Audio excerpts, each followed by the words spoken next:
আসসালামু আলাইকুম, welcome to YouTube channel English with Khokon. তোমরা সবাই কেমন আছো? আশা করি অনেক ভালো আছো।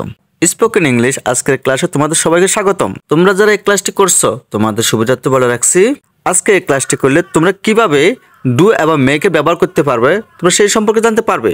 প্রিয় শিক্ষার্থীরা, যখন আমরা কোনো কিছু ক্রিয়েট করি কিংবা প্রোডাক্ট করি তখন আমরা মেক ভার্ব ইউজ করি। আর যখন আমরা কোনো টাস্ক করি অর্থাৎ কাজ করি কিংবা অ্যাক্টিভিটি অর্থাৎ কাজকর্ম করি তখন আমরা ডু ভার্ব ইউজ করি। Is to make and do. এখানে দ্য ডিশ ইজ টাস্ক, একটা কাজ, অর্থাৎ আমরা থালা বাসনগুলো রেডি করছি, এখানে হবে ডু। আর ব্রেকফাস্ট আমরা নতুন করে তৈরি করি, কারণ এখানে নিউ, আর এখানে হবে মেক, অর্থাৎ আমরা নতুন করে তৈরি করছি যেটা নিউ ভাবে তৈরি হচ্ছে। আর এখানে হচ্ছে এক্সারসাইজ অ্যাক্টিভিটি মানে কাজ, আর এটা যেহেতু অ্যাক্টিভিটি সো এখানে ডু বসবে।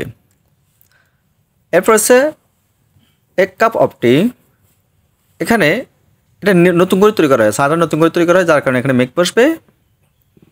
এরপর মানি, ইনকাম করতে হলে টাকা নতুন করে আসে, এটা পূর্ণ ভাবনা, এটা নতুন করে আসে, এটা নিউ, যার কারণে এখানে আমরা নিউ লিখছে, যার কারণে এখানে আমরা মেক ব্যবহার করব। এরপর হচ্ছে কল। আচ্ছা, কলও নিউ, কারণ কল করলে তো নতুন করে হয়, কারো কাছে আমরা কল দিলে নতুন করে হয়, যার কারণে একটা মেক বসবে। এবার হচ্ছে এ কেক মানে দেখো কেক কিন্তু নতুন করে তৈরি করা হয়, যার কারণে এখানে আমরা মেক বসাবো।